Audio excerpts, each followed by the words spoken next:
It's game day fest down here at GRETA. We just touched hands. Let's hold go. them, Woz, because it's Saturday night. It's Saturday night's all right for game 2, baby. Talkie night in Canada. It's a 6 p.m. start, which I feel like is the earliest we've had all playoffs long, maybe in round 2. It's game day fest down here at GRETA. We're kicking it up a notch. We just saw them. We got 40 shirts for the first 40 people that enter in downtown GRETA this evening. And I'm ready to have another legendary evening, Woz, because they've been a plenty lately downtown here at GRETA. Hello and welcome to Pregaming with BORDZY, brought to you by Sherwood Ford the Giant. Subscribe to the ON YouTube. Drop down your like. Get in the chat. You know the drill. I'm your host, Aaron Bordato, joined by Matthew Wozniak yet again, and we're both in twin Oil Up t-shirts. We got Brett behind the scene, also rocking a beautiful Oil Up t-shirt. And Woz, you just threw me some this day in history numbers that gave me good vibes. Share them with the people right now, please. Well, today in Oilers history specifically, Wayne Gretzky decided to, hey, let's score a first period hat trick against the Philadelphia Flyers. So maybe we'll see a little bit of the same tonight, maybe from a number 97, maybe from a number 29. Who knows? I'll take anyone. Maybe Derek Ryan. I'll take anyone. Derek Ryan, he's due. Well, there's our first Derek Ryan mention of the show right there. Brett, keep the counter going all night long. But as I said, well, there's going to be now. Well, I got a quote on him as well. Hey, there you go. We'll get another one for sure. Derek Ryan, he has been great. But we're back at GRETA. We're giving away gift cards, game cards, ON merch, GRETA merch. I mentioned the T-shirts, prepaid shots of Pink Whitney as always. And, dude, we basically live here at this point. I think this is now my 5th game in a row down here at GRETA. I ain't complaining. My Uber bills might be complaining because my car has been sitting at the office since Thursday. Jesus. Who needs it? It'll spend another evening there as well. Enough. Swear my voice is going to give out by the end of this. We got a big night ahead of us. MCing on the mic. It's going to be a big one. Big one tonight. Woz, where are the vibes at right now? Vibes are at probably a 9 out of 10. I think if it was a little less cloudy, I'd give it a 10 out of 10. But the weather in Edmonton is beautiful. The sun is shining. This is playoff hockey to me. This is playoff weather for the most part. It's the best time of the year. Not Christmas. This is the best time of the year. It feels like Christmas right now. It's better than anything. You're watching people walk through here with jerseys and shorts. The trucks driving down Brett's Jasper. rocking shorts right now. I'm looking at those thighs right now. Shorts. I went for a bit of a little. Why'd I wear pants today? Went for a little run this afternoon on the treadmill. Got the 5 km in. I'm not feeling fatigued at all. Yeah, you did. You sent me a snap of that earlier today. Before pregame. Attaboy Woz. Attaboy Woz. Absolutely. Well, let's talk about game 1, because that was a dream start for the Edmonton Oilers. Going up 1-0 on the road. You steal one. I think it's fair to say everybody thought a split would have been awesome coming back to Edmonton 1-1. But dare I say that was the Edmonton Oilers' most complete effort of these playoffs. There were some good games against LA, but it just felt the desperation was there. The goaltending was there. The top line skill was there. Yes, they blew it in the third period, and we've seen that movie far too many times from the Edmonton Oilers this season and in the playoffs. It's nothing new, but what I liked from the Oilers, it was down to the Brett Kulak as a brutal giveaway. He's back out there immediately. He stands tall. He breaks up a 2-on-1. He still believes, and he still gets the job done. McDavid gets robbed by Jake Ottinger in the first overtime. Could have went in a hole in that one. He talked about how angry he was and mad at himself after he did score on that bad boy, but he comes back in overtime. He scores the big goal, and I just in general thought the desperation has really carried over since Game 6 against the Canucks. The PK was beautiful in that one. 5-for-5 Game 1. It was quite the start to a series for the Edmonton Oilers. Honestly, aside from allowing those 2 goals in the third period, it was a very professional, complete game from the Edmonton Oilers. Something you want to see, especially in the third round of the playoffs. It looked like they knew that they deserved to be there. They deserved to be playing the Dallas Stars. I know on Oilers Nation Every Day they were saying how that might have been the best game of the McDavid-Draisaitl era. That's a stretch. Maybe in the playoffs. You know, we put that post on our socials and someone said, how can that be such a great game? You blew a 2-0 lead. Well, and then again, the Dallas Stars are also a great team. You essentially have 2 titans of the NHL world going head-to-head. And for the Oilers to win Game 1 is massive. Not only that, the Oilers have now won 2 Game 1s in one playoff run. I don't think that's ever happened. Has that happened in my lifetime? I don't believe so. Yeah, we've really flipped the switch there, and I like that you said that. Beautiful segue, because the Dallas Stars, they are a wagon of a hockey team. They love losing game ones of their playoff series. Very similar to the Orange and Blue, if you do ask me. They have now dropped their last 7 game ones in a row. That's absolutely nuts. Their last series opening victory was 2020 bubble against the Tampa Bay Lightning in the Stanley Cup Finals, and we know that one worked out for them. Yeah, that was here. Interesting. Good point. And teams that go up 2-0 in a best-of-7 playoff series, they wind up winning that series 83.6% of the time. So it's obviously a big one for the Oil, but it's big for the Stars. And this is a spot they've been in before aplenty. They know how to regroup after dropping game one. We also talked about in the last pre-gaming the rest versus rust debate. The Stars hadn't played in 6 days. The Oilers just played on Monday. Boom, game one there is on Thursday. They did look kind of like the hungrier team in that, but we've seen the Stars come back and win game twos. So where do you think their Stars, they're going to get their best punch absolutely tonight? And I mentioned the dream. It's a dream I didn't even have going up 2-0 on the road, if I'm being completely honest. My dream was getting the 1-1 splits. The Oilers tonight, they have a chance to do something that I just mentioned. 86.3% of the time, you go up 2-0, you win that series. Well, the last time the Oilers went up 2-0 in a series on the road in the Western Conference Final was in 2006 against the Mighty Ducks of Anaheim. I have it right here. Both were 3-1 victories back then. Amazing vibes back then. We all know what happened. The Oilers went up to win that series in 5 games. However, this is, of course, years ahead of us. But it's going to be still a tough test regardless. Even if the Dallas Stars come out swinging, I expect it's still a pretty solid standard game from the Edmonton Oilers, just keeping up the pace of the Dallas Stars. I don't know. These teams, they seem to kind of just go at each other very well. I don't know how else to put it. They're just kind of matching skill. They're matching each other's energies very well. This is good playoff hockey. Checking in with the chat in here. I got Doug Waite, says Bordsy. Evening, brother.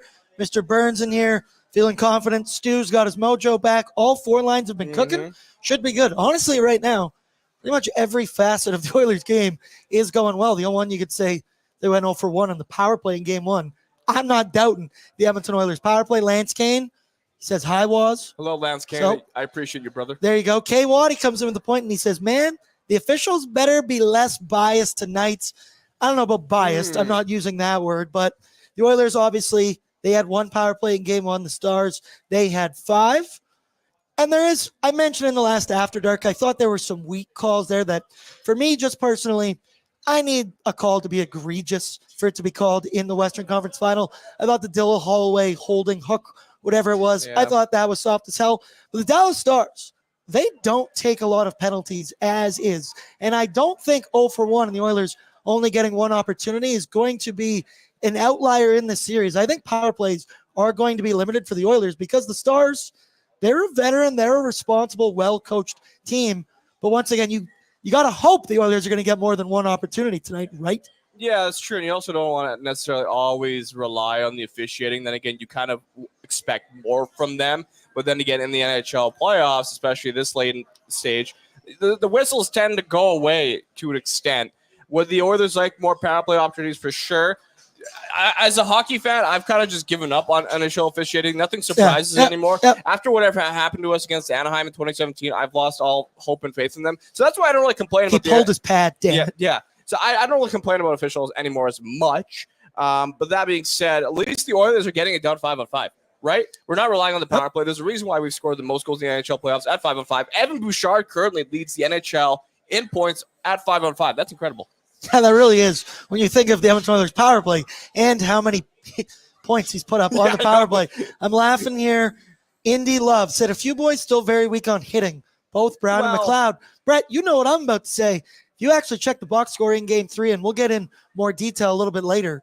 Ryan McLeod had his best game of the series. Ryan McLeod laid 5 hits in 15 minutes in game 3. Now, they're not the craziest of hits. He's not the most physical guy out there, but he was called out by our boss, our fearless leader, Jay Downton. And, hey, he played like a fucking man, in the wise words of one Jay Downton.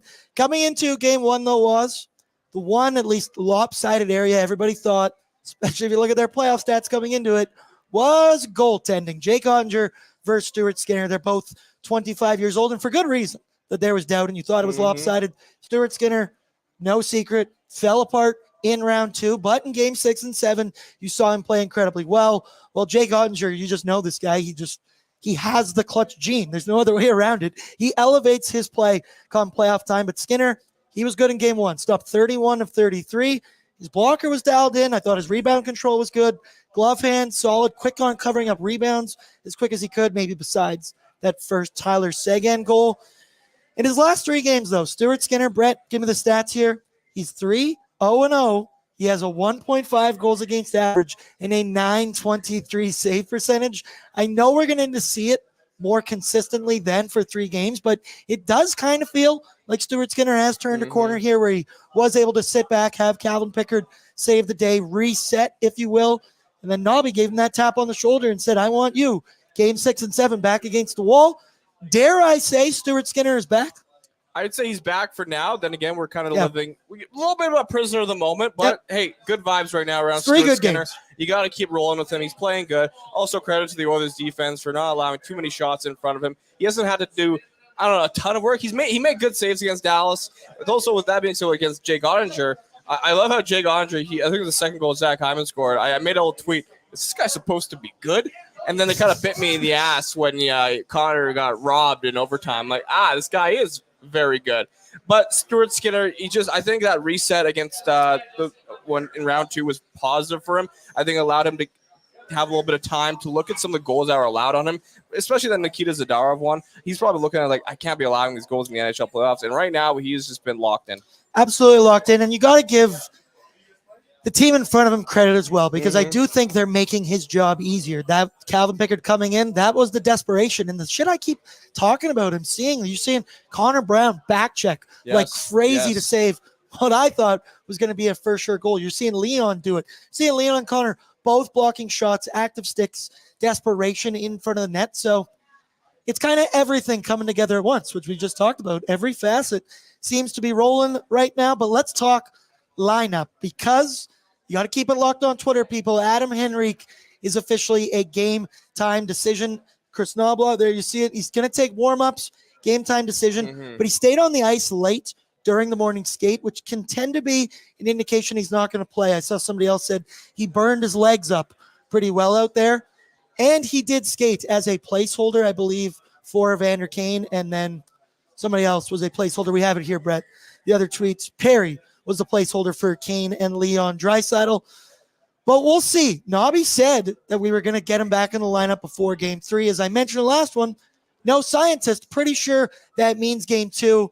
Who knows? It's been a huge debate over the past, 72 hours, even game 1. If you bring in Adam Henrique, who are you going to take out? Because the Oilers' fourth line has arguably been one of their more consistent lines, especially lately. And I thought in the last game, McLeod and Fogle were at their best. We've seen all playoffs. So, Brett, you want to make a poll for me right now? There's only going to be a moot argument because we'll find out in 20 or so minutes. Yeah. But the decision, I think the guys that you take out, options, Fogle, McLeod, Derek Ryan, Connor Brown.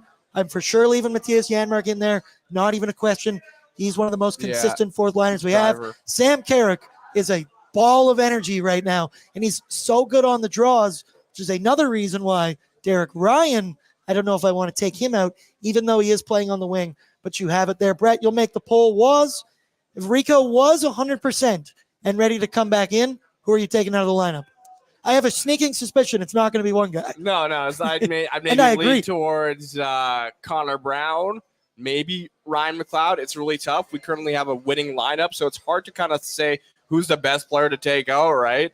The thing is, Adam Henrique just brings in so much flexibility in his lineup. He can play almost anywhere. There's a reason why he was playing on that top line at the start of the playoffs with Connor McDavid. They have so much faith and confidence in this guy. He's so intelligent. He knows where to be. This guy has played in important playoff games early in his career, to be said.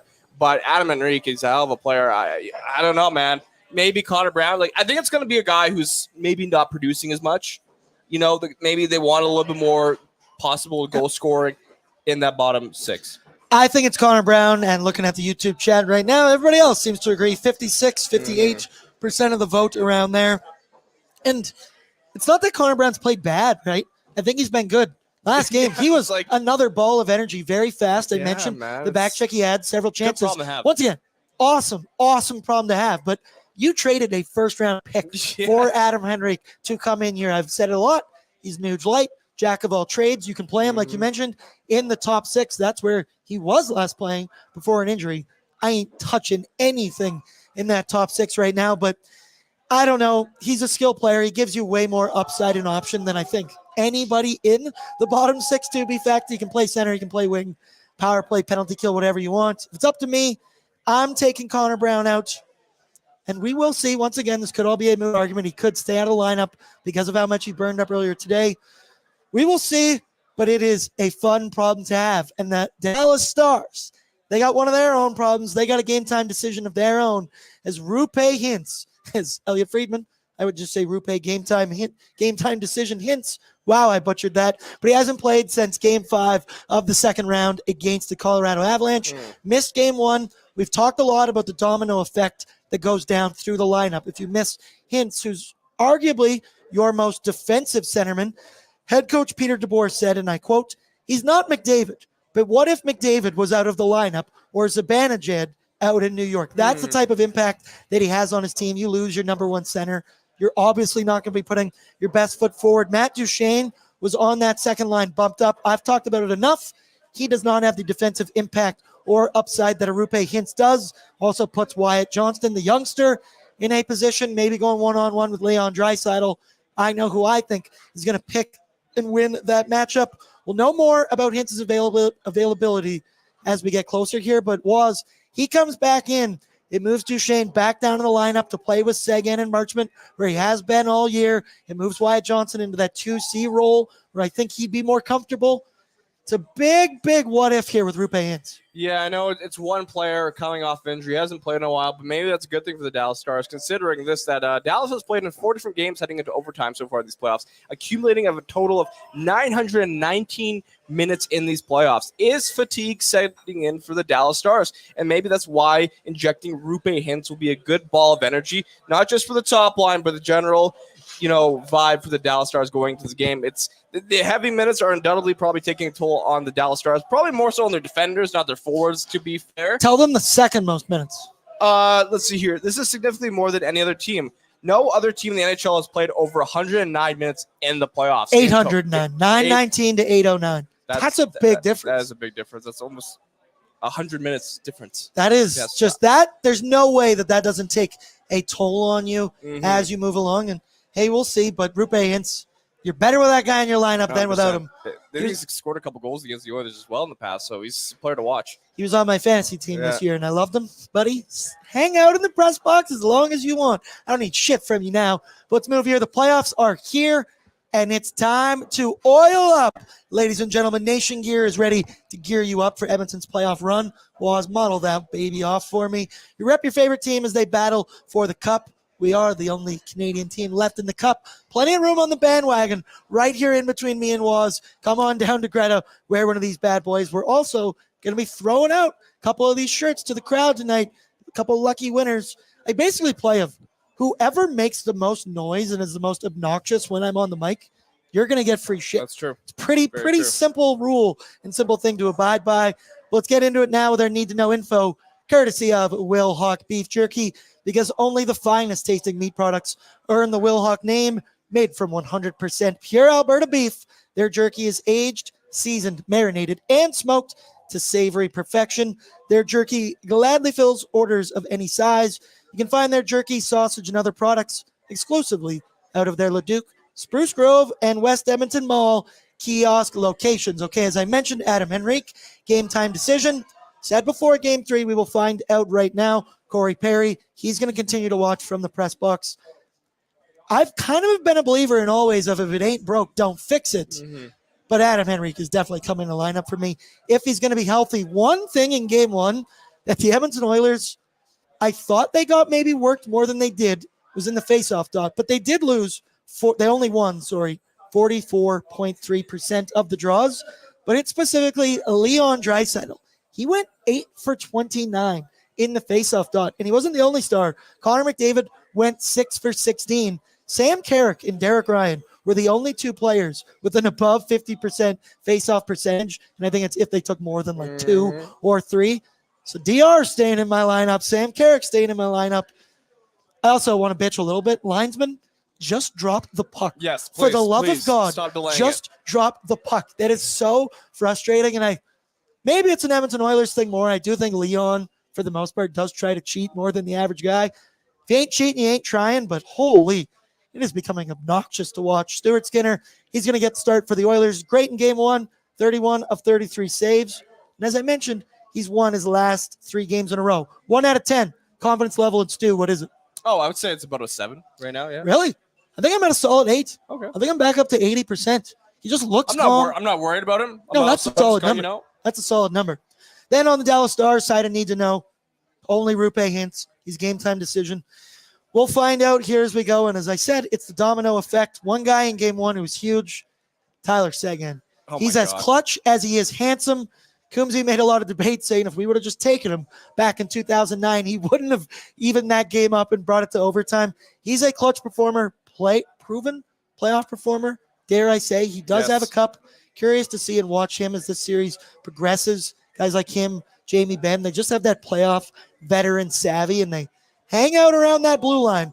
And then finally, it's going to be Jake Ottinger in the net. He's a stud. His playoff numbers are good. As I mentioned on the last pregame, he's way worse at home, which doesn't make a ton of sense, but he seems to lock it down on the road. I guess at home, he is gettable tonight. So that's all I got for need-to-know info for the Dallas Stars. You got anything? Nothing really much, although I kind of want to go back to that fatigue thing because you have to consider this Dallas Stars lineup is a little old with Matt Duchene, Pavelski, Jimmy Benn, Seguin, Craig Smith. You know, those are players that are a little over 33. Tanev, Suter. Yeah. Jesus, thank you for that shout. Yeah, it's going to take a toll on your body, the amount of minutes you play, especially at that age. They're going to need a little bit more from Jason Robertson, I imagine. I barely even noticed he played. Exactly. For a guy who scored 50 goals, you would want him to be a little bit more important in the third round of the NHL playoffs. Absolutely. He seemed like, and nope, I'm not going to do it. I'm not going to talk shit about him because that tends to happen. I've been burned way too many times on pre-gaming this season. Let's go now to our Sherwood Ford Giants storyline this evening. For me, why not get greedy? Why not get 2? As I mentioned, I think every Oilers fan would have been happy with the 1-1 split coming back to Rogers Place, stealing home ice advantage. Well, we've already done that. Could you imagine coming back home to that packed barn on what would it be Monday night, up 2-0? You got to feel good. I mentioned the 86.3% if you go up 2-0. I think those numbers juice up even more if you do it on the road. It would have to. I don't know. Nuge said it best today. He gave an interview, and holy shit, did it get me jacked up. He said, I think we can hit another level. We can go even more. And frankly, I believe him. And that's the crazy part. But I do think Dallas, they're going to be shot out of a cannon. They're going to play desperate. You can't go down 0-2 coming back to Edmonton, and they're used to losing game 1s. They play strong game 2s. So you know you're going to get their best punch. Keys to victory, Stu, be solid. PK, keep doing your thing. And you got to think the Edmonton Oilers should eventually pull through on the power play with the man advantage. But my storyline, let's be greedy. Why not? Why not us? Why can't we do it? Woz, you got anything for a storyline? I would say the storyline is maybe try to finish this game in regulation and not give us a lot of stress. I would like an early night. Yeah, that'd be nice. I love how we were like, oh, it's 6:30 start. We're going to be done early. No, it went to 11 regardless on a Thursday. Still a late night regardless. But it's interesting what Nuge said that they feel like they have another level to hit. I would hope so. The Dallas Stars probably also have another level they'd like to hit. So it's going to be very interesting to see how these teams go at each other in game 2 because Dallas, they have a lot of expectations. They want to make a Stanley Cup final. Our team wants to make a Stanley Cup final. Both these teams are just so hungry to win. They're both desperate. I love it. Yep, absolutely. Both teams deserve to be here. Both teams are Dallas best in the West for a reason, and the Edmonton Oilers since November, the best team in the NHL. They're the true Pacific winner. Let's get into and take it with a grain of salt because we'll find out the information. Let's get into the Oilers lineup report right now, brought to you by Sherwood Ford, the Giants, home of the Giant Advantage. They've got a selection of new and used vehicles. It's the best place to find, finance, and service a Ford vehicle in Edmonton and Sherwood Park. There you can find Giant deals with an array of services and parts too. Whether you prefer shopping online or in store, they tailor the shopping experience to you from people who really care. Sherwood Ford, the Giant, for a reason. So this is what you'll see. Brett, pull it up. This was the Edmonton Oilers lineup in the last game, in game 1. The only thing that could change, you would expect to be Adam Henrique coming in for a bottom 6 guy. But as I mentioned earlier, Rico and them, they were playing skating, as placeholders earlier at morning skate today. So we will see with the top line of Nuge, McDavid and Hyman. Second line, Dylan Hollywood with Leon Draisaitl and Evander Kane.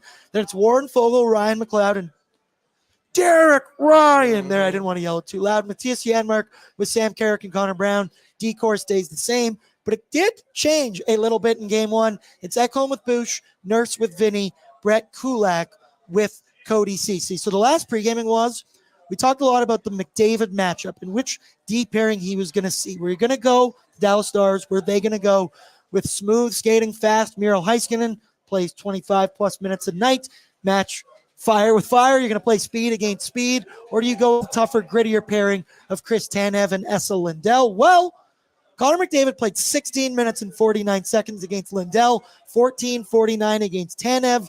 Meanwhile, he only played 4 minutes and 21 seconds against Heiskanen, 4:12 against Harley. All of those 5v5 numbers. And I thought in game one, for the most part, the Oilers' top line kind of feasted. Those three players were responsible for 5 points. Lindell and Tanev, they both finished -2, but they were on the ice for all 3 goals against. I don't know. What did you think about the matchup of that pairing? As I mentioned earlier to you, when Nuge is winning one-on-one battles against Tanev in double overtime along the boards and is able to get that puck over to Bouchard, that's telling me something right there. You mentioned the minutes, but I don't know. I like that matchup because I think speed kills, and there's no way Chris Tanev and Lindell can keep up with the Connor McDavid Nuge kind of duo there. But what do you think about the matchup game one? Well, I mean, you also have to look at that second goal that Zach Hyman scored, right? It wasn't just Jake Andrew who let in a bad goal. It was just kind of Zach Hyman always sticking with the play. And you'd think they would do a better of getting that puck out of their zone. But I don't know. At this point, I think, I don't think it really matters which pairing they put up against Connor McDavid, because Connor McDavid, he's a different beast at the moment. I know he's not scoring at a rate that we kind of expect him to, but he's just so determined to find a way and create a play. Absolutely. I mean, it's the best player in the world for a reason, people. The other line with, is Leon Draisaitl the best player in the hockey world right now? Oh. Kind of feels like it. Other than the face-off dot. Yeah, which that's not going to happen again. Knock on wood. That can't happen again. Knock on wood. This is not wood. Yeah, this is knock on wood. brick. Oh, the ground. There you go. There you go. Perfect. There you go. The Edmonton Oilers, their second line, they be cooking right now. Dylan Holloway is blossoming like a flower in front of us right now, and it's a beautiful flower. You know what I'm talking about with Dylan Holloway. Thank you. Evander Kane, proven playoff guy. We mentioned in the last one, you can put up with what happens during the regular season, because when you play like this and so physical, Kane and Holloway, just the duo with Dry in the middle, and they go on the forecheck, and they blow guys up, man. They bang bodies hard, and I don't know, they played the most 5v5 minutes of any trio in game one. They had an expected goals for percentage of 66.31. The only line that had better numbers was the 4 minutes that Connor, Leon, and Draisaitl did play together. And I know we've played the lineup game, and we will forever. And as I mentioned, Adam Henrique's last minutes with this team was in the top 6. No way you go back to that, right? No, you have found the top 6. You have found it right here. For the love of God, Nobby, do not change a thing, right? No, you stick with it until it ultimately crumbles on you. If Adam Henrique starts playing, what an outlook! I'm sorry, it's fact. If Adam Henrique somehow in the top 6, he might maybe get a look depending on how the game goes. Within maybe in the second period, we'll see him up there. But if you need a more defensively responsible guy there, maybe instead of Holloway. He hasn't played in a while. No. I would just keep him in the bottom 6. Let him kind of get the groove of the game, get his feet wet, as I would say. Speaking of Dylan Holloway, I got a bone to pick with one of our loyal sponsors. It's Betway. I love you. You've made me lots of money. You've lost me some coins this year. Well. Can you please update Betway to offer Dylan Holloway as an anytime goal scorer? It's still not an option right now. I blame myself. It drives me nuts on that one. I blame myself. It should be pretty juiced up in there, and he's playing in the top 6. I like what I see from him. You'll see who else I have as my anytime goal scorer later tonight in BORDZY's bankroll. You got any bets placed right now? Not right now. However, I remember at the start of the season, I would place anytime goal scorer on Dylan Holloway almost every game because the odds were nice, and he never scored. He never scored, so probably I shouldn't do that. So I do have some bets. I just can't think of them off the top of my head right now. Don't worry, we'll get them going when we get to Betway 19+. Please play responsibly for BORDZY's bankroll. Moving down the lineup, though, line 3, formerly known as the cardio line, but now they got Derek Ryan out there, and he works, baby. Damn right. Warren Fogle, Ryan McLeod, and Derek Ryan. They were held pointless yet again, sure. but I don't think it's a stretch to say that was their best game of the playoffs. They had energy all game long. They had chances early. They had chances shorthanded. As I mentioned, Ryan McLeod, he heard Jay. He laid 5 hits in that game, and he was out there, and he was noticeable for once. It felt in these playoffs. Fogle, to be fair, has looked more physical and aggressive since Game 6. They weren't able to beat Ottinger. He made some clutch saves on them, but I liked what I'm seeing. And I just can't say it enough. Was Ryan McLeod watching Jay when he said play like a fucking man? Because he came out and he looked aggressive. He looked like he wasn't shying away from contact. I swear to God, I saw him move to the middle of the ice a couple times in that hockey game. That's the stuff I'm looking for. More and more, they're going to play like that. Eventually, you're going to beat Jake Ottinger. You're going to get a greasy one. Who knows? You'll get one off the rush. You'll go off somebody's skate, something. But I'm liking what I'm seeing from the third line, at least in game 1. Exactly. And when you talk about depth, it's not just, scoring. It's about defending and battling for the puck, giving your team a little bit more energy and allowing the big guns to rest. It's not giving the opponent a ton of room to create or think, just playing a patient game. Hell, even just winning faceoff like you mentioned there. Oh, that's beautiful. Who's that? It's us. Nice. And also, in talking about Ryan McLeod, the Derek Ryans, there's also so many little intricacies that happen during our hockey game that can have an impact in the game that we often don't recognize, and it usually does happen in the bottom 6. I mean, hell, Bruce Kurlock on Oilersnation.com, he'll point out something that I wouldn't even notice just watching the game. It's incredible. So, it's just the Oilers' bottom 6 has been stepping up in so many different ways, especially the penalty kill. I mean, come on, that 4-minute PK in overtime, who was on the ice? DR. Give him the Selkie. All right. Well, that's a bit of a stretch. No. That's what I want. That's what I want from you, Woz. I got Stuart Skinner's quote on Derek Ryan. If you want to hear that, give it to me. Well, Skinner on Derek Ryan. What can I say about the guy? I've gotten a real close with him over the last couple of years. He brings so much to the team as a leader. Things he says before every period, the way he shows up to every single game, comes in, does his job. Like, it's pretty simple. He's one of the best guys to have around. So positive, always up to have a serious conversation. He's one of those guys that's easy to get along with. I see him as a brother. Absolutely love this guy. I'd say everyone feels the exact same way about him. I do believe in church they do call him Brother Ryan. Someone mentioned it to me on Twitter. He goes to the same church as Derek Ryan. That's the Derek Ryan news hour you're going to get with Matt Wozniak. Yes. You give the people what they want. Yeah. Derek Ryan, he's clearly beloved in the room. He's clearly an older gentleman. Has the best hat game on the team. Oh, my God. The Peaky fucking blind is. Somebody sent me a little Photoshop. I'll see if I can pull it up here, obviously, but it's amazing. I haven't fully watched Peaky Blinders. Have you guys watched Peaky Blinders? It's great. I have not finished. It's fun to talk like that afterwards. Really random. I started Rocky last night. You've never seen Rocky? I've never seen them fully. Rocky 4, baby. That's the one for me. Started from the first Brett's one. just shaking his head. Sorry. Hey, it's a classic. Last thing I want to say is that Wayne Gretzky had some comments on the Oilers' depth as well, if I can include this. He says, I think they have more depth. I think the addition of Ekholm, Kenny Holland, he's done a great job. I like what they've done with their minor league system. Holloway is like a young Adam Graves. I've never watched Adam Graves. He's giving them a little bit more depth, and they're playing a lot smarter defensively. Look at some of the shots that Vancouver had. I think they only had one game in the 7 or over 25 shots. Wayne Gretzky believes in the Oilers. Of course he does, because he's a smart man, because he's been with this team for a long time, and he knows they've learned to lose. And this is, Lance Kane, finish my sentence for me at home. It's a cup year, brother. I know you just said that with me along. So you talk about Derek Ryan, the energy he brings. Sam Carrick, since he's come back in the lineup, as I talked about earlier with the Rico strategy, sometimes you'd think, hey, maybe you're 4C. That's a guy clearly you can take out of the lineup who's been in and out. Right now, dude, I am 100% not taking him out of there. He might be my favorite fourth liner right now. He doesn't play a ton of minutes, but when he's out there, he's a ball of energy. Like I said, he is so physical, big on the forecheck, and for a guy that isn't the biggest dude out there, he seriously packs some punch with what he's doing out there. He knows his role. He's good in the face-off dot. Like I mentioned, right there, that's pretty much the end of the argument.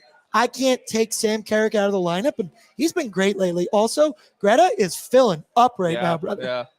Well, I mean, I love what you said, especially on After Dark, about Sam Carrick, how he's a ball of energy. And that's exactly what you need out of your depth player, someone who can just kind of hit a couple players, wear them down a bit, win some faceoffs, dump it out a bit. Just give your top players like McDavid and Draisaitl a little bit more rest on the bench because they're confident and their bottom 6 can get the job done.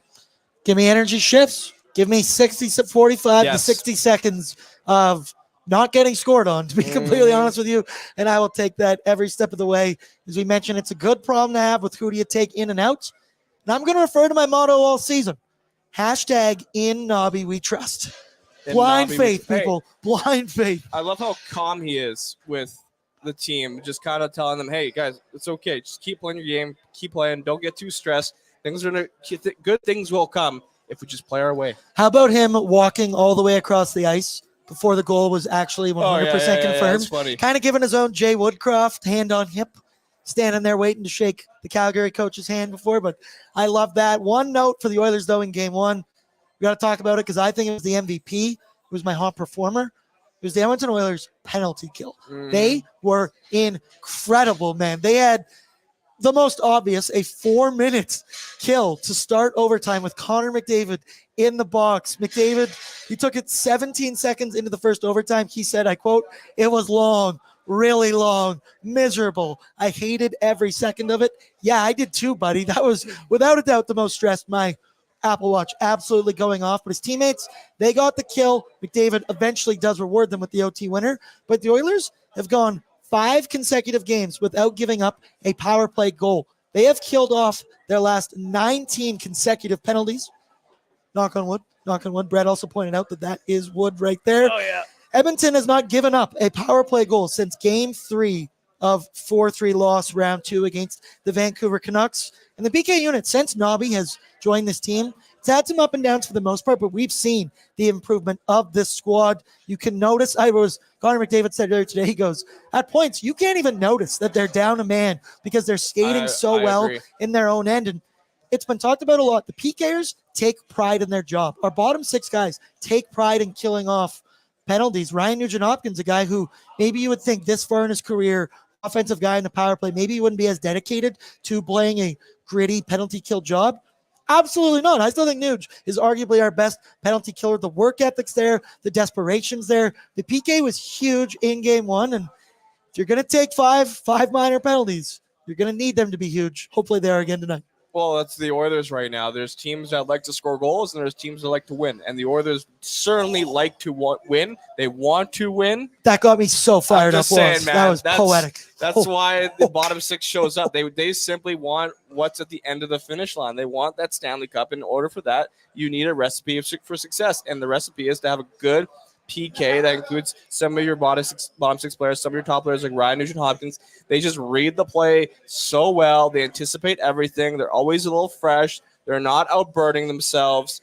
They're just like, I love how you said it. It sometimes feels like, is this a PK or what? Because they're just so focused on killing that power penalty. Yeah, Connor McDavid said that, not me. Hey, I'm just a messenger. Well, and if he says it, I believe it. Connor McDavid, that must have been hell for him. I could not imagine. He's like, bro, just get me out of here, man. I got to get out. I don't want to lose another game. And then to take that penalty and then get robbed by Andre in front of the net, going into that first OT intermission, he's sitting there going, holy shit, I can't believe we're still alive. I need to do something about this. Boom, took him 58 seconds to do exactly that. Woz, Papa Randy has a question for you. Papa Randy, go. Woz, where's your Stars jersey, LOL? Well, Brett hasn't brought it. He has a Texas Stars jersey out. He just sewered you so hard. Bro, you have a Texas Star. Yeah, Jack Campbell. It's a Jack Campbell Texas Stars jersey. But you were quick to throw him under the bus right there. It was my first thought. Hey, I respect it. I get it. In the chat, I want to give a big shout out to Vinny. Vinny's in the chat. Oh, now you're sucking up to Brett. Well, no, maybe. I don't know. There's Vinny in the chat. He's followed me for a very long time before I was with Oilers Nation with the 90th minute. He used to roast me for my takes in soccer, and he still kind of trips me a little bit. He's a little lad from New Jersey. Let me know if you could hear Brett screaming behind the microphone there, because he got fired up right there, and I loved every bit of it. Woz, shot out of a cannon. He did it last game. Bottoms, non-top 6 guy for the Oilers. Who's going to be the hero tonight? I like predicting this. Do this in the chat as well. Give me your take. Adam Henrique. Can I say Adam Henrique? Is that a little early? Maybe. I'll give it to Ryan McLeod again. I don't know if it was the last game I said the same, but I feel like this guy is starting to hear the heat, the hate. It might be getting to him. He wants to prove people wrong. So we got an update. We got an update. No Rupe hints this evening. Was put it right here, my guy. That is massive for the Edmonton Oilers. Elliot Friedman just letting us know So now he goes from Rupe game time decision hints to Rupe press box hints. I was going to say, no more hints? All right. Hey? All right, Gene. All right. Sorry. God damn it, was. But that's huge. Let's process that one for a minute. But while we do that, while we let that marinate and we find out about one Adam Henrique. I know Henrique is warming up right now. Let's move along here. Let's throw up for the starting goaltenders report. Let's talk about that right now. Courtesy of Sherwood Power Sports Marine. They are now open in the heart of Sherwood Park. They've got service for all makes and models. Sorry, checking out Sportsnet on the screen right now. Bring them all your service troubles. You need an inspection, a test run, some trailer, TLC, or just a fresh oil change. It's adventure time. They've got you covered. I tell you, they have all the coolest toys you could ever think of. Every time I go in there, I pretty much every time open my online banking and go, could I afford this? No, I couldn't afford this. No. But a man can dream, damn it. Adam Henrique taking warm-ups right now as we see a game-time decision. Brett, let's pull it up, though. Tail of the tape between the two goaltenders this evening. Stuart Skinner, his numbers are getting better, baby. As I mentioned, he's at a .923 combined in his last 3 games, but a 2.7 goals against overall in 11 games with an .888 save percentage. Jake Ottinger, he's got a .919 with a .210 goals against. I said on the last pre-gaming was that Stuart Skinner really had a chance to kind of settle the playoff demons and all the questions. As we've seen everything online, especially coming into the series predicting everybody's picking Dallas and they're picking Stuart Skinner as the reason why they thought the Dallas Stars would win. And I get it. His playoff numbers haven't been great. He was one of the worst ever Stanley Cup playoff goaltenders Thanks, with his save percentage. Yeah, thanks for that one, Frank. But he's played good recently. Confidence is there. We've talked about it here for a little bit, so we don't have to go too in-depth. But Stu, I believe in him, and he made big saves to start game one. He had a big one in the slot, and then he immediately stops the rebound, and it was right there that you were like, okay, I've got the confidence. I mean, we've seen it for stretches this year where, and I'm not just saying this, I don't make me stupid, but he's got that eye of the tiger. He's got that look in his eye, and right now, I'm seeing that look. Every time they zoom that camera in there, he looks like he's dialed in. He's playing like it. Well, yeah, especially with Stuart Skinner. Once he starts kind of playing well, has a little bit of consistent hockey under his belt, consistent good hockey, he can go on a run. He can be dialed in. I think that's what we saw out of Stuart Skinner, especially when the Oilers went on that 16-game heater. What can we say about him? Like, I think it was Liam Tyler Duvall said it, like, the Oilers will only go as far as Stuart Skinner can take him. You have to rely on your goaltender. He's getting them solid numbers. It's not like he's playing like a Tim Thomas from 2011. Shout out to him. Should be a Hall of Famer, in my opinion. But Stuart Skinner, he's just giving them the goaltending that they need. Absolutely. And then the guy on the other side, he's good. He's really good. Yeah, he is. I learned that He's quickly. a playoff-proven guy. He stopped 32 of 35 for a .921 save percentage in game one. And, yep, can't confirm he is better than Cam Talbot and David Rittich. Oh, yeah. He is a little bit better than Archer Shilovs. He made a ridiculous paddle stop on Connor McDavid in the first overtime that still I'm like, also on that one, and I know hindsight's, and I'm not telling Connor McDavid how to play hockey, but he took that little extra 1/2 second that gave Ottinger the ability to do that. But, dude, good save is a good save. That was absolutely nasty. Kept him in it. He was just solid throughout it. You got to think it's going to take some proper execution. It's going to be hard to beat this guy consistently. A couple power plays would help with that. Exactly. And I think the key maybe just getting a little bit more pucks on net, which should be fine. The Oilers have been doing a good job, but also just having traffic in front, getting Zach Hyman to maybe get a bit of a greasy goal in front, maybe Evander Kane as well. That's the key for the Oilers. I think that's why they've had so much success this year, is being able to create a little chaos in front of the goalie and the defense. And I think that might be the key to beating Jake Ottinger a little bit more tonight. Any updates? Tyler just tweeted Adam Henrique is not taking line rushes in Dallas. Oilersnation insider Tyler Yaremchuk on the ground with bag milk, old man milk. And Bag Milk did also say, we got the boys' boots on the ground. He said warm-up started with Guess It, Nickelback, baby. Oh, let's go. I better be saving me. How could you lose? Don't walk, run over to Betway. Oilers plus money as well. Again tonight, I believe they were plus 120 when I looked earlier today, which is it's a nice change of pace from what we've seen. Way too many minus signs next to the Edmonton Oilers so far in these playoffs. Let's move now to the Dallas Stars lineup report brought to you by GRETA Bar. Yeah, people, it's the spot to watch a game in Edmonton. Enjoy any of their unreal drink deals, delicious street food, dope-ass games, and, of course, the ice-cold beer. pre, post, Friday, Saturday, weekday, dude, it doesn't matter. And as I said, it's game day fest tonight, people. We're going to be giving away 40 t-shirts to the first 40 people in here. I think we got more than 40 in here right now. I don't know if I see many of the t-shirts. I have one right here. It actually says Hockey Nights in GRETA. That's a good one. It's like Selly season right here. I got a couple of these bad boys, but don't worry. I'll be throwing t-shirts all night at GRETA. Gift cards, game cards, GRETA merch, ON merch, prepaid shots. I'll take you on at Mario Kart. I lost to a group of 4 or 3 ladies. They were a little bit older than me. I guess they've been driving longer. I was very embarrassed by it, but GRETA, it's the place to be. And Brett, we just got some lineup news, so we know Rupe Hint is not going to be playing in this game again. He's still dealing with a wrist injury, I do believe. But Radek Faksa on the 4th line is not warming up with the team right now. Ty Dellandrea and Maverick Bork are warming up. We'll keep it locked on, find out who's going to be in that lineup. But that's a line that, for Dallas, I thought the 4th line has arguably been one of their more consistent. But, Brett, let's pull it up. The lines from the last game in Game 1. There you see top line Jason Robertson with Wyatt Johnson and Logan Stankoven. Your second line, Mason Marchment with Matt Duchene and Joe Pavelski. Third line, Jamie Benn, Tyler Seguin, and Evgeny Dodonov. And then it's Radek Faksa there, but that's where I think we might expect Ty Dellandrea or a Maverick Bork to come in. Sam Steele, my boy, my former Fulton Vale Firebird. That's my K-9 school that we both went to. He'll be centering that 4th line with Craig Smith. But so there, that answers the question, man, of the domino effect. Would it kind of put everything back to the way the Dallas Stars prefer it? So I keep saying Matt Duchene.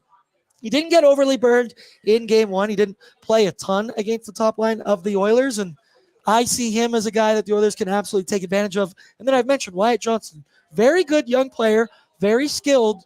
That guy's not known for his defense, his physicality, and I just always picture Leon Draisaitl up against him. I knew I'm taking in that fight. Well, Wyatt Johnson especially, you just don't want to give him a lot of space, especially in front of net. He has a nice little shot on him. He can find a way back to net. He's an exciting young player. Joe Pavelski's another player I think I want to kind of keep an eye on tonight. I don't know if he really had an impact there in Game 1. You might have to refresh my memory, but Pavelski, he's a seasoned veteran, as far as we know. Oh, he absolutely is, and that's kind of we talked about what D pairings were they going to put up against 97. So I looked in Game 1, and they had the Robertson, Johnson, Stankoven line played the most against Connor McDavid 5v5. They all played over 10 minutes a night. The second line to play the most was Duchene, Marchment, Joe Pavelski. They only played 5+. You would have thought if Hintz returns, boom, you're going to see a lot of him on one Connor McDavid. But nope, that's not the case tonight, people. You plus 120 still, and Rupe Hintz isn't in the lineup. I've already bet all 3 of BORDZY's bankroll, but I might need to go back and re-up that responsibly. And 19+, of course. The one thing I noticed in Game 1, and we had John Goyens on Oilers Nation every day. Shout out him. He prepares his own video where he pauses it and puts the arrows on the screen. As a producer, easiest shit ever. You just put it up and press play. Just let him go. You just wind him up and let him go. But he talked about that a lot of fans thought the Dallas Stars were cherry picking, specifically one of Evgeny Dodonov. I know I saw Jamie Benn do it a lot. You see a forward creeping along the Oilers blue line and just kind of hanging out just a little bit extra, just a couple extra minutes. John Goyens said, no, it's not cherry picking. It's just good strategy, whatever, leaning towards your offense. And he said, it's not cherry picking because when the puck is in their own end, all 5 Dallas Stars players are in that end. They just like to maybe turn it up a little bit quicker up the ice, which I mentioned to you guys. I don't know if I said it on last pre or post. A lot was happening. I really think the key to this series, the more it moves along, is going to be the neutral zone. Both of these teams are so skilled, so fast. Whatever team is going to be able to beat a defenseman along the blue line there, sneak behind a Darnell Nurse, a Cody Ceci, get an uncontested breakaway. We saw a couple odd man rushes in that Game 1. I think that is going to be a big area. Whoever scores a couple extra goals that way could be the difference because the margin for errors was they be paper thin in this series. Exactly. That's why these two teams are in the Western Conference Finals. It's all about the details. It's all about being a little deceptive. Cherry picking. Good NHL teams don't need to cherry pick. They know what they're doing. They know their structure. They know how to defend. I like what you said about this is the battleground will be in the neutral zone. That's for sure. whoever can maintain possession a little bit longer. With a little speed, enter in the zone. Well, that's what I like with the Oilers in this series is that I think we do have a little bit more speed than them, which could be a benefit to us. I mean, like the more I look throughout this line, like, damn, these boys have some old legs. Sagan, Ben, Marchment's not the fastest, that's for sure. No, like Craig Smith. Yeah. Why My is boy he- Sammy Steele's, he's wicked fast. Steel wheels, He's right? wicked smart. Is that how he sounds? Brett like that. Okay, interesting. No, he's not from Boston. Okay, well, you never know nowadays. Yeah, and then also on the back end, you got Ryan Suter in there. That guy's like ancient. Remember when he signed that dumb contract with Minnesota? They're still paying him, aren't they? Oh my God, this guy's raking in cash. Alex Petrovic, former Oiler, he couldn't even last a minute here. Yeah, he's in your bottom 6 defensive pair. What are you doing here, Dallas? I'm sounding very cocky right now. Yeah, I know. I like it. It was. Bring that energy, baby. Yeah, We like no, that. like- That's what pregame is all about. Maybe, It's time to oil up. Yeah. Well, I'm confident in the Oilers right now. I feel very confident, regardless. Even if they lose, it's just because it's a good hockey game. As simple as that. You know? That's I love it.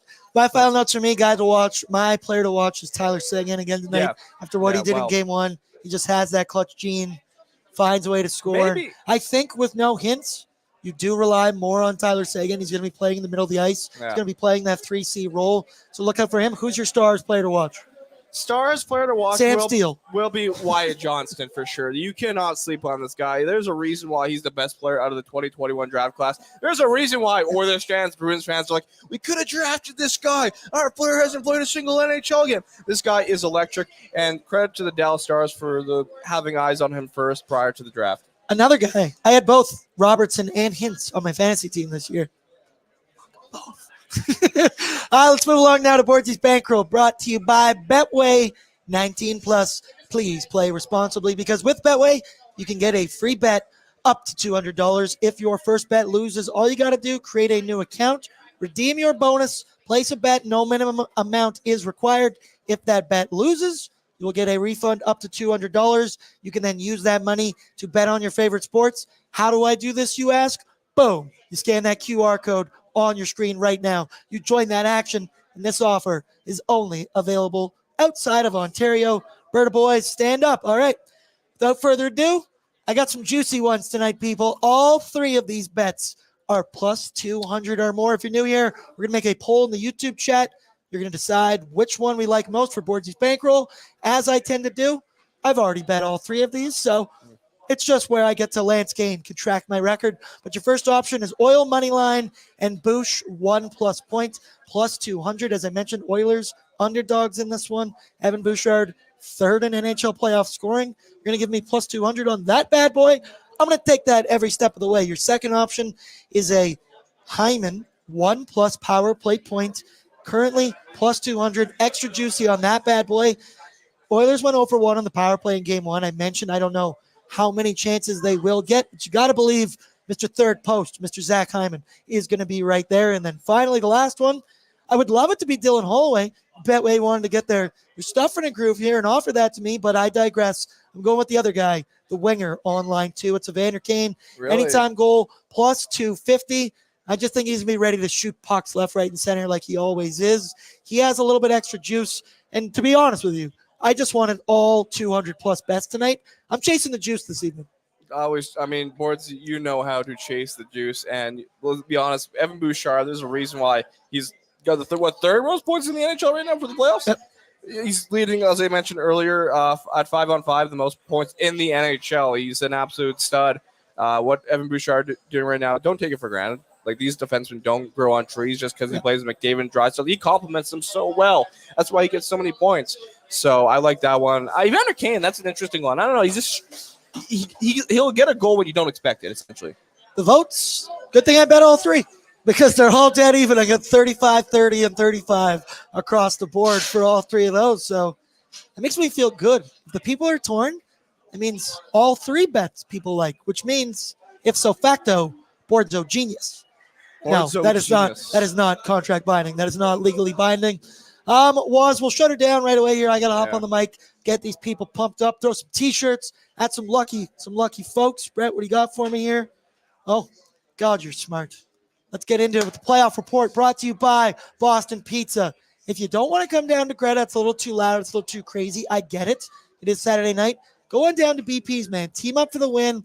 They got great drink deals, great food deals. Could go for some cactus cuts right now for sure. They want to team up for the win because it's been 30 years since a Canadian team has won the Stanley Cup and was. We're the only one left. Damn right. And bandwagon-wise, we don't bite, dude, right? No. We don't bite. No. Like God, no. I'm a nice guy. I'm a nice dude. Yeah, I might chirp you. I might chirp you to start, but I'll let you in the bandwagon. We just want people to cheer for hockey. We're cheering for McDavid's legacy. We're cheering for the Edmonton Oilers. If you want Connor McDavid to win a Stanley Cup, that is a win for hockey. It's a win for planet Earth, as far as I'm concerned. Around the NHL, the Rangers beat the Panthers 2-1 in overtime last night. I was watching that one. That was awesome, Mike. Bobrovsky, that was a very stoppable puck, and it just beat him wide on Blocker's side. Hell of a celebration, Madison Square Garden. They erupted. I want the New York Rangers. Somebody said it on a clip somewhere. And granted, would love Connor McDavid to raise the Stanley Cup at Rogers Place, of course. Raising it at MSG, in front of the entire world, that wouldn't be too bad either. That's center stage of the universe. Sometimes it feels like at MSG. Go Rangers, go, as far as I'm concerned. Who do you want the Oilers to play in the Stanley Cup final? I know we're getting ahead of ourselves here, but it's a fun game. Yeah, easily the Rangers, just because also there's so many connections between both teams. Glenn Sather, Messier, Gretzky, Kevin Lowe, the list goes on. They gave us Cam Talbot at one point, so I would love that. And I like what you said if McDavid lifted it in MSG, because, it's funny, there's a Flames fan on Twitter that always says, I thought they all went dark right now. No, he's always like, oh, McDavid's going to be a Ranger one day. I'm like, pardon me? So I'd love for that to happen, just kind of like quote tweet him about that. Come on. So. Absolutely. So that'll do it for us. Yeah. We're here downtown live at GRETA. We'll be here post-gaming downtown live from GRETA. I got Nation Dan all mulleted up. He's got his glasses on. He's committed to that role. He's going to be joining me after the game here at GRETA. Hopefully it's an earlier After Dark and it's not as crazy and pumping. Maybe we will get an appearance from Rick if you saw Game 1's After Dark. Boy, oh boy, was he a treat, and I love every bit of it. I've also got a special meme that somebody sent me about people crashing the show, and boy, oh boy, did it make me laugh, but I'm going to tease that until Oilersnation After Dark. Big shout-out to our sponsors, Short Ford the Giant, Short Power Sports, and Marine, Greta Bar Yegg, Betway, Wilhock Beef Jerky, Boston Pizza, and Christopher Palmer. I'm going to take this as my way out. He says, I will sign off on this. Bordsy is one hell of a good guy. I appreciate you. I appreciate you. Brett, everybody in the chat, everybody behind the scenes. I wish you luck out there on the Betway Battlegrounds. Catch you right here on the ON YouTube after the game, hopefully breaking down the Edmonton Oilers going up 2-0, coming back home to Rogers Place. Let's go. Go Oil.